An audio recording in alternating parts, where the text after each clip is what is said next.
Hello learners, I welcome you all to this English class. I welcome all standard 10 students of Odisha, those who are reading in Odia medium schools. So far we have already studied the first poem, All Things Bright and Beautiful. Today we will start a new lesson. So students, what do you see on screen? Oh, letter. Yes, this is the format of a letter. Have you ever written a letter to anybody? Perhaps no. Have you written a letter to God? Impossible. Yes. Did you ever come across someone writing a letter to God? No. People believe faith can move the mountain. But what should we put our faith in? In God? Yes, particularly. This is a question the story delicately poses. Yes, there is a story, a letter to God. This story is written by Gregorio Lopez Fuentes. He is the writer of this story. Today we will study this fine story, a letter to God. Gregorio Lopez Fuentes, he was a Mexican poet and journalist. Fuentes started writing at the age of 15, just like your age, when the Mexican Revolution began. Many of his books are related to civil conflicts. His stories are exciting and humorous. Many of his works are concerned with the oppression of Americans. He was awarded the National Prize of Arts and Science in 1935. In this story, he describes that Lenko, a farmer, who writes a letter to God when his crops fail. Does his letter reach God? Does God send him the money? Think and try to answer these questions before you begin to read the story. How it could develop and what conclusion it might arrive at. So come, let's read a part of the story today on our mobile screen. It would be better to read the lesson on our mobile screen and understand the meanings in our mother tongue, and we will understand this part of the story in our mother tongue Odia. So come, let's read this part of story on our mobile screen. Now students, let's read the text. First paragraph. The house, the only one in the entire valley, sat on the crest of a low hill. From this height, one would see the river and the field of ripe corn dotted with the flowers that always promised a good harvest. The only thing the earth needed was a downpour or at least a shower. Throughout the morning, Lenko, who knew his fields intimately, had done nothing else but see the sky towards the northeast. Now we are really going to get some water, woman. The woman who was preparing supper replied, Yes, God willing. The older boys were working in the field while the smaller ones were playing near the house until the woman called to them all, Come for dinner. It was during the meal that, just as Lenko had predicted, big drops of rain began to fall. In the northeast, huge mountains of clouds could be seen approaching. The air was fresh and sweet. The man who went out for no other reason than to have the pleasure of feeling the rain on his body, and when he returned, he exclaimed, These aren't raindrops falling from the sky, they are new coins. The big drops are 10-cent pieces and the little ones are fives. With a satisfied expression, he regarded the field of ripe corn with its flowers, wrapped in a curtain of rain. But suddenly, a strong wind began to blow, and along with the rain, very large hailstones began to fall. These truly did resemble new silver coins. The boys, exposing themselves to the rain, ran out to collect the frozen pearls. It's really getting bad now, exclaimed the man. I hope it passes quickly. It did not pass quickly. For an hour, the hail rained on the house, the garden, the hillside, the cornfield, on the whole valley. The field was white as if covered with salt.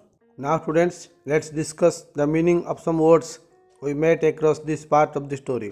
आस पिलामाने वर्तमान जो अंश तक आम पढ़िले से किछि शब्दर अर्थ आम ओडिया रे बुझी नवा।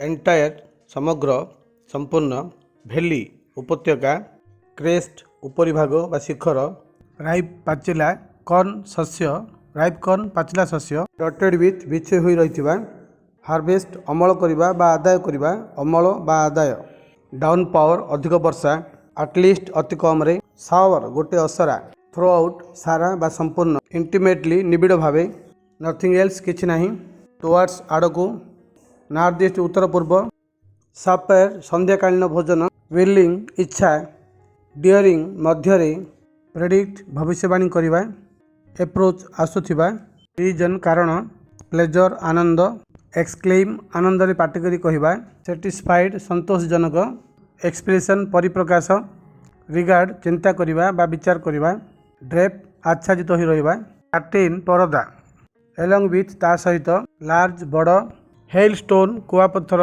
बा करका, बिगेन आरंभ होला, ट्रूली सतरे, रिजेम्बल एका भली देखा जिबा, एक्सपोज खोलिबा खोली देखैबा, अनावृत करिबा, फ्रोजेन जमाट बांधिबा, पॉल मुक्ता। Now students, we will discuss some verbs and their conjugation we met across this part of the story. पिला माने वर्तमान एई अंश भितरे आमे जेतक फुल वर्ब देखले सेमानकर धातु रूप आमे देखिबा। सिट बसिबा, सिट सेट सेट, सी देखिबा, सी स सीन, प्रॉमिज प्रतिज्ञा करिबा, प्रॉमिज प्रॉमिज्ड प्रॉमिज्ड, हार्वेस्ट अमल करिबा, हार्वेस्ट हार्वेस्टेड हार्वेस्टेड, नीड आवश्यक करिबा, नीड नीडेड नीडेड, नो जानिबा, नो न्यू नोन, डू करिबा, डू डिड डन, गो जिबा, गो वेंट गॉन, प्रिपेयर प्रस्तुत करिबा, प्रिपेयर प्रिपेयर्ड प्रिपेयर्ड, रिप्लाई जवाब देबा, रिप्लाई रिप्लाइड रिप्लाइड, वर्क काम करिबा, वर्क वर्कड वर्कड, प्ले खेलिबा, प्ले प्लेड प्लेड, कॉल डाकिबा, कॉल कॉल्ड कॉल्ड, प्रेडिक्ट भविष्यवाणी करिबा, प्रेडिक्ट प्रेडिक्टेड प्रेडिक्टेड, एप्रोच निकटतर हेबा, एप्रोच एप्रोच्ड एप्रोच्ड, फील अनुभव करिबा, फील फेल्ट फेल्ट, रिटर्न फेरिबा, रिटर्न रिटर्न रिटर्न, एक्सक्लेम आश्चर्य बड़ पाटरे कहिबा, एक्सक्लेम एक्सक्लेम्ड एक्सक्लेम्ड, फाल पड़िबा, फाल फेल फालेन, रिगार्ड विवेचना करिबा, रिगार्ड रिगार्डेड रिगार्डेड, सेटिस्फाई संतोष लाभ करिबा, सेटिस्फाई सेटिस्फाइड सेटिस्फाइड, ड्रॉप पकाइबा, ड्रॉप ड्रॉप्ड ड्रॉप्ड, ड्रेप घोड़े देबा, ड्रेप ड्रेप्ड ड्रेप्ड, बिगिन आरंभ करिबा, बिगिन बिगेन बिगन, ब्लो पवन बहिबा, ब्लो ब्लू ब्लोन, रिजेम्बल एका भली देखा जिबा, रिजेम्बल रिजेम्बल्ड रिजेम्बल्ड, एक्सपोज खोला रखिबा, एक्सपोज एक्सपोज्ड एक्सपोज्ड, कलेक्ट संग्रह करिबा, कलेक्ट कलेक्टेड कलेक्टेड, गेट पाइबा, गेट गट गट और गटेन, पास अतिक्रम करिबा, पार हेबा, पास पास्ट पास, रेन वर्षा हेबा, रेन रेन्ड रेन्ड, कवर घोड़ाई रखिबा, cover covered covered. Now students, we will discuss some similar sound words we met across this part of the story. पिला माने वर्तमान आमे जे अंश तक पढ़ली सेही अंश रे देखा जाउथुबा किछि एका भली सुबुथुबा शब्द गुडिक विषय रे आशा आलोचना करिबा। फ्रॉम ठारू, फॉर्म रूप बा आकार बा गठन करिबा, वुड एक मॉडल क्रिया, वुड काठ, गुड भल गुड्स जिनिस, थिंग जिनिस थिंक भाबिबा, लिस्ट तालिका, लिस्ट सबुठु कम, नो जानिबा, नो नाही, न्यू जानिला, न्यू नुआ, सी समुद्र, सी से, सी देखिबा, सम केतेक, सम जोगफल बा अंक, सपर संध्याकालीन भोजन, सुपर उत्तम, वर्क काम करिबा, वर्क्स काम करिबार क्षेत्र बा शाल, मिल भोजन, मिल कल, एज जेमिति, एज जेहेतु, एज बयस, सीन देखा जाउथिबा, देखा जाइथिबा, सीन पाप, पीस खंड, पीस शांति, विंड पवन, वाइंड गुड़ाइबा, ब्लो पवन बहिबा, फ्लो पानी बहिबा, टू कु बा निकटकू, ठू अत्यंत बा मध्य, बेड सेज, बैड खराब बा मंद, आवर घंटा,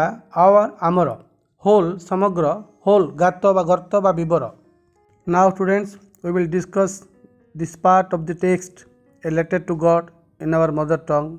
सो लेट्स डिस्कस। पिला माने आस a letter to God story रो एई अंशटी आमे डिस्कशन करिबा। द हाउस सेई घरटी, द ओनली वन केवल एकमात्र घर, इन द एंटायर वैली समग्र उपत्यका सेट बसीथिला बा रहिथिला ऑन द क्रेस्ट ऑफ ए लो हिल एक अल्प उच्च पहाड़र उपरी भागरे। घाटीर अर्थ है से घरटी से संपूर्ण उपत्यकार थिबा एकमात्र घरटी ଏକ ନିମ୍ନ ଉଚ୍ଚତା ବିଶିଷ୍ଟ ପାହାଡ଼ର ଉପରି ଭାଗରେ ଥିଲା। ଫ୍ରମ୍ ଦିସ୍ ହାଇଟ୍ ଏହି ଉଚ୍ଚତାରୁ ୱାନ୍ ଉଡ୍ ସି ଜଣେ ଦେଖିପାରିବ ଦ ରିଭର ନଦୀକୁ and the field of ripe corn ଏବଂ ପାଚିଲା ଶସ୍ୟ ଭରା କ୍ଷେତ୍ର ଡଟେଡ୍ ୱିଥ୍ ଦ ଫ୍ଲାୱାର୍ସ ଯାହାକି ଫୁଲରେ ଭରି ରହିଥିଲା। That always promised a good harvest ଯାହାକି ଏକ ଉତ୍ତମ ଅମଳର ପ୍ରତିଶ୍ରୁତି ଦେଉଥିଲା। ଘାଟିର ଅର୍ଥ ହେବ ଏହି ଉଚ୍ଚତାରୁ ଜଣେ ଦେଖିପାରିବ ନଦୀ ଏବଂ ଫୁଲରେ ବିଛେଇ ହୋଇ ରହିଥିବା ପାଚିଲା ଶସ୍ୟ କ୍ଷେତ୍ର ଯାହାକି ଏକ ଉତ୍ତମ ଅମଳର ପ୍ରତିଶ୍ରୁତି ଦେଉଥିଲା। ଦି ଓନ୍ଲି ଥିଙ୍ଗ ଏକମାତ୍ର ଜିନିଷ ଦି ଅର୍ଥ ନିଡେଡ୍ ଯାହାକି ମାଟି ଚାହୁଁଥିଲା ୱାଚ୍ ଏ ଡାଉନ୍ ପାୱାର କିଛି ଭଲ ବର୍ଷା ଅର୍ ଏଟଲିଷ୍ଟ ଏ ସାୱାର କିମ୍ବା ଅତି କମରେ ଅସରାଏ ବର୍ଷା। ତାହେଲେ ଏଥିରୁ ଆମେ ଏହା ବୁଝିପାରିବା ଯେ ମାଟି ଚାହୁଁଥିଲା ଟିକେ ଅଧିକ ବର୍ଷା ବା ଭଲ ବର୍ଷା ବା ଅତି କମରେ ଅସରାଏ ବର୍ଷା। ଥ୍ରୁ ଆଉଟ୍ ଦି ମର୍ଣ୍ଣିଂ ସାରା ସକାଳ ଲେଙ୍କୋ ହୁ ନ୍ୟୁ ହିଜ୍ ଫିଲ୍ଡସ୍ ଯିଏ ତାର ଜମିକୁ ଜାଣିଥିଲା ଇଣ୍ଟିମେଟଲି ନିବିଡ଼ ଭାବେ ହ୍ୟାଡ୍ ଡନ୍ ନଥିଙ୍ଗ ଏଲ୍ସ ସେ କିଛି କରୁନଥିଲା ବଟ୍ ସି କିନ୍ତୁ ଦେଖୁଥିଲା ଦି ସ୍କାଏ ଆକାଶକୁ ଟୁୱାର୍ଡସ୍ ଦ ନର୍ଥ ଇଷ୍ଟ ଉତ୍ତର ପୂର୍ବ ଭାଗକୁ। ଧାଟିର ଅର୍ଥ ଏମିତି ବୁଝିବା ସାରା ସକାଳତକ ଲେଙ୍କୋ ଯିଏକି ତାର ଜମିକୁ ଭଲ ଭାବେ ଜାଣିଥିଲା ସେ ଆଉ କିଛି କରୁନଥିଲା ଖାଲି ଉତ୍ତର ପୂର୍ବ ଆକାଶକୁ ଚାହିଁ ରହିଥିଲା। ନେକ୍ସଟ ପାରାଗ୍ରାଫ ପରବର୍ତ୍ତୀ ଅନୁଚ୍ଛେଦ now we are really going to get some water woman now एबे रियली सତରେ we are going to get आमे पाइबाकू जाउछे सम वाटर किछि पानी ओमेन हे स्त्री। एई धाड़ीर आमे एमिति अर्थ बुझिबा जे लेंको ता स्त्री को कहूतला एबे आमे सତରେ किछि पानी पाइबाकू जाउछे। दि ओमेन स्त्री लोकटी हु वाज प्रिपेयरिंग सपर जे कि संध्याकालीन खाद्य प्रस्तुत करुथला रिप्लाइड जवाब देइथिला यस गॉड विलिंग हाँ ईश्वर जदि चाहती बा ईश्वरଙ୍କ इच्छा। अर्थ हेब स्त्री लोकटी जी कि संध्याकालीन खाद्य प्रस्तुत करुला जवाब देला हाँ ईश्वर इच्छा। दि ओल्डर बॉयज बड़ पिला गुड़िक were working in the field काम करुले जमी रे past continuous while the smaller ones जेतेबेले स्मॉलर वन्स छोट पिला गुड़िक were playing near the house घर पाखे खेलुले अंटिल से पर्यंत the women call to them all से स्त्री लोकटी समस्त को डाकिला कम फॉर डिनर रातिर खाद्य खाइबा आस। ଧାଟିର ଅର୍ଥ ହେବ ତାର ବଡ଼ ପିଲା ଗୁଡ଼ାକ ଜମିରେ କାମ କରୁଥିଲେ ଏବଂ ସାନ ପିଲା ଗୁଡ଼ିକ ଘର ପାଖରେ ଖେଳୁଥିଲେ ସେତେବେଳେ ପର୍ଯ୍ୟନ୍ତ ଯେତେବେଳେ ସେହି ସ୍ତ୍ରୀ ଲୋକଟି ଡାକିଲା ଖାଇବା ଆସ। It was during the meal ଖାଉଥିବା ସମୟରେ ଦ୍ୟାଟ୍ ଯେମିତିକି ଜଷ୍ଟ ଏଜ୍ ଲେଙ୍କୋ ହ୍ୟାଡ୍ ପ୍ରେଡିକ୍ଟେଡ୍ ଯେମିତି ଲେଙ୍କୋ ଭବିଷ୍ୟବାଣୀ କରିଥିଲା ବିଗ୍ ଡ୍ରପ୍ସ ଅଫ୍ ରେନ୍ ବଡ଼ ବଡ଼ ବର୍ଷା ବିନ୍ଦୁ ବିଗେନ୍ ଟୁ ଫଲ୍ ପଡ଼ିବାକୁ ଲାଗିଲା। ଧାଟିର ଅର୍ଥ ହେବ ଖାଉଥିବା ସମୟରେ ଲେଙ୍କୋ ଯେମିତି ଆଗରୁ କହିଥିଲା ठीक सेमती बड़ बड़ वर्षा टोपा पड़ा आरंभ कला। इन द नॉर्थ ईस्ट उत्तर पूर्व दिगरे ह्यूज माउंटेन्स ऑफ क्लाउड्स बड़ बड़ पहाड़ भली मेघ कुड बी सीन एप्रोचिंग आसुथिबार देखागला। धाटीर अर्थ हेब उत्तर पूर्व आकाश रे पहाड़ भली मेघ आसुथिबार देखागला। The air was fresh and sweet the air पवन वाज फ्रेश ताजा थिला एंड स्वीट मधुर थिला अर्थात शीतुआ और ताजा पवन बहिबाकू लागिला। दि मेन लोकटी वेंट आउट बाहर गला फॉर नो अदर रिजन अन्य कौन सी कारण पाई नुहे then to have the pleasure आनंद पाइबा पाई ऑफ फीलिंग अनुभव करिवार दि रेन वर्षा ऑन हिज बॉडी ता देहरे एंड व्हेन ही रिटर्न एवं जेतेबेले से फेरिला ही एक्सक्लेम्ड से बड़ पाटरे कहिला these aren't rain drops falling वर्षा पानी पड़ू नहीं फ्रॉम दि स्काई आकाशरो दे आर न्यू कॉइन्स सेगुड़िक नुआ मुद्रा। धाटीर अर्थ एमती हेब लोकटी आउ कौन सी कारण पाई नुहे केवल वर्षा ता देहरे पड़िबार आनंद उपभोग करने बाहर गला एवं जेतेबेले से फेरिला बड़ पाटरे कहिला एटा आकाशरू वर्षा टोपा पड़ुनी एगुड़ाक नुआ मुद्रा। The big drops are 10 cent pieces and the little ones are 5। The big drops बड़ टोपा गुड़िक आर अटंती 10 सेंट पीसेस 10 वाला coin and the little ones एवं स्थान गुड़िक आर 5 सेंट कॉइन। धाटीर अर्थ एमती हेब बड़ टोपा गुड़ाक 10 सेंट और सान गुड़ाक 5 cent. With a satisfied expression एक संतोषजनक परिप्रकाश सहित ही रिगार्डेड से विवेचना कला दि फील्ड ऑफ राइप कॉर्न पाचिला शस्य क्षेत्र विथ इट्स फ्लावर्स तार फूल सहित ड्रेप्ड घोड़े ही रही इन दि कर्टेन ऑफ रेन वर्षार परदा भितर। धाटीर अर्थ एमती हेब एक संतोषजनक परिप्रकाश सह से फूल भरा तार जमी वर्षा चादर घोड़े हो रही भाई विवेचना कला।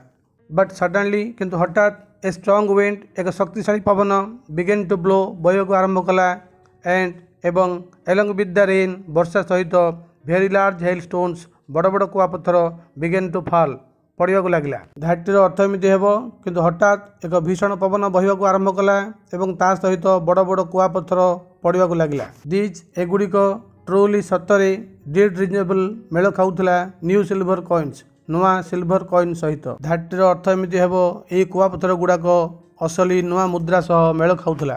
दि बॉयज पिलागुड़िक exposing themselves to the rain वर्षा को पिठी देखी बाहर को धाई गले to collect the frozen pearls से बरफर मुक्ता गुड़ी को गोटाइवाक। धाटीर अर्थ एमती हेब पिलागुड़िक वर्षा को देह देखाई से बरफर मुक्ता गुड़ी को गोटाइवाक बाहर को धाइले।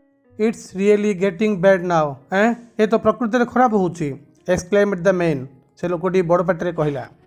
धाटीर अर्थ एमती हेब एटा तो प्रकृति में किसी भल होनी लोकटी पाटी करी कहला। आई होप मु आशा करुच्ची इट पासेस क्विकली यह जल्दी चली जिवो। धाटीर अर्थ हेब लोकटी कहला मु भाबुची एटा जल्दी चली जिवो। It did not pass quickly यह शीघ्र गला नहीं।